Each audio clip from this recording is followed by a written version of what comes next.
Castle Deverell stood like an ancient sentinel poised before the jutting cliffs. The muted roar of the sea danced in her ears like forgotten music, calling her home. Craggy hills adorned with the greenest grass stretched down the coast.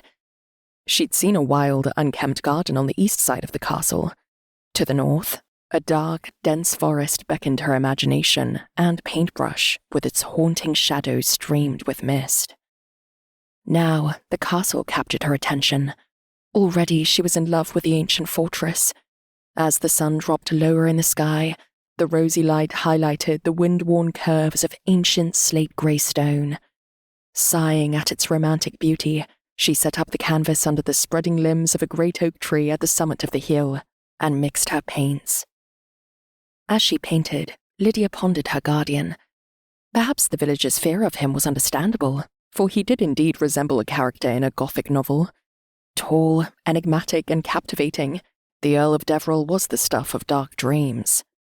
Her fingers itched to render his striking features on canvas.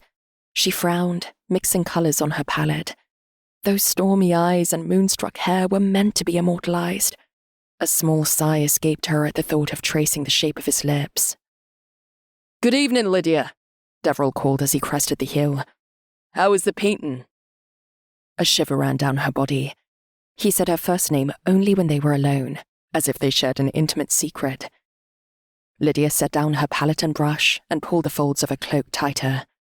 "It is going as well as it could be, with so few hours to capture the dusk.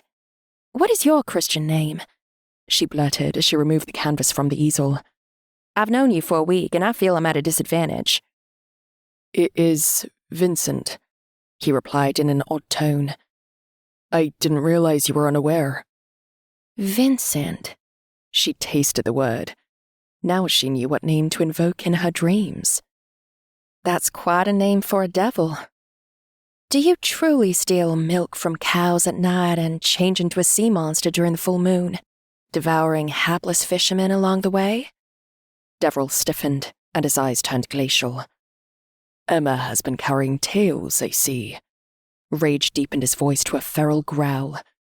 "How dare she try to frighten you after I gave her shelter and employment when your grandmother sacked her? By God, I shall—" "It wasn't Emma, my lord. It was her sister who said these things." Her face burned with guilt as she confessed her indiscretion. "I was in the passage, eavesdropping.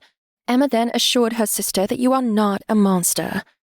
She silently added, "although she believes you are somewhat cracked." Then his words struck her. He'd employed Emma after Lady Morley dismissed her. Lydia's heart warmed at his kind gesture. Vincent continued to glower. "Perhaps I should find a new scullery maid." Lydia shook her head. "I don't think so, for you would only encounter the same problem with the next one. I understand the rumors are widespread." She attempted to make light of it as she packed away her painting supplies. "You should be flattered to be such a part of local lore.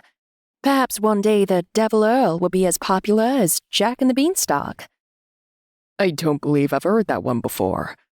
The hostility left his countenance, and he leaned against the great oak tree. "Would you tell it to me?" "Of course."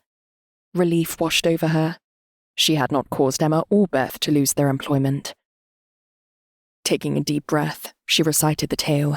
Lydia took extra care to insert appropriate drama when the giant arrived. "Fee, fi, fo, fum! I smell the blood of an Englishman!" She stomped toward Vincent. "Be he live or be he dead, I'll grind his bones to make my bread." When she finished, Vincent applauded. "Now I must add storytelling to your list of accomplishments.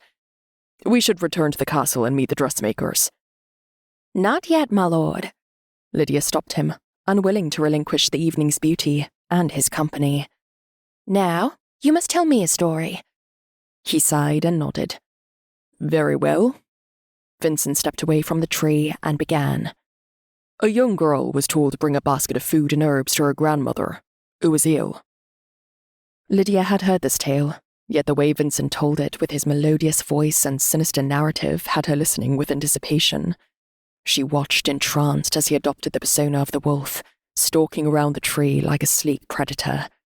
As Vincent neared the end of the story, he stepped closer to her. What big eyes you have, said the girl. The better to see you with, the wolf replied. Lydia sucked in a breath as he circled her, eyes glittering with savage hunger. She could almost believe he was the wolf. Her knees trembled as he continued. What big teeth you have, the girl said next, to which the wolf answered, the better to eat you with. Vincent snarled and seized her shoulders. Heat fled low in her body at his touch. Lydia shivered as she looked up at him. A trick of the moonlight made his teeth appear sharp and deadly. A gasp tore from her throat as he lunged forward. For a moment, it seemed he was going to bite her. She wanted him to. Instead, his lips caressed her neck as he whispered, Then the wolf swallowed her all. Liquid tremors racked her form. She reached up to cling to his shoulders, to beg for more.